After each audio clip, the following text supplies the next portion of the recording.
So in this video we're going to be talking about a whole lot of nature study ideas you can get your children involved in. Firstly, observe a tree in its season. What does it look like in spring, autumn, summer, winter?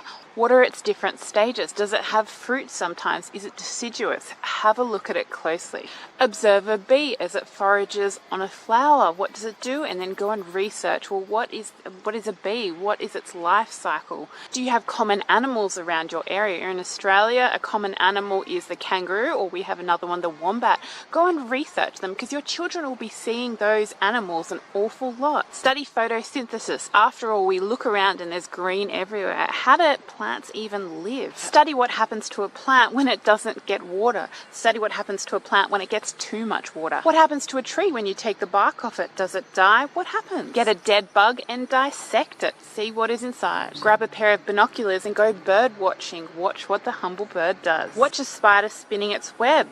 How does it catch insects? And then how does it eat them? Study how flowers form and then how those flowers sometimes become fruit. Are the cicadas noisy in your area? Well, go and research the shell shedding process from cicadas. Create an ant farm. Study the natural diet of a bird. What is the natural diet of a duck? Collect leaves and do a bit of a comparison. Which ones are bigger? Which ones are smaller? Look at the different leaf colors on them. Go for a walk around your area with a plant identifying app and try to identify the most common species. Take a photo of your favorite landscapes and then observe what they look like in summer, autumn, winter and spring. Lift up a dead log and see what's underneath. Take a photo of what you find underneath and then go and research those insects, bugs and whatever else is there. Go out after dark and have a look in the sky. Do a bit of stargazing. If you live near a beach, you can study the wave patterns. Why are the waves so big one day and so small other days? Does the wind affect the size of the wave? Find a saltwater pool near you and see what lives in there. There might be sea snails, there might be other things. What about a freshwater pool? What do you find in that? Get your shovel, go into the garden and dig up an earth clod and then slowly pull it apart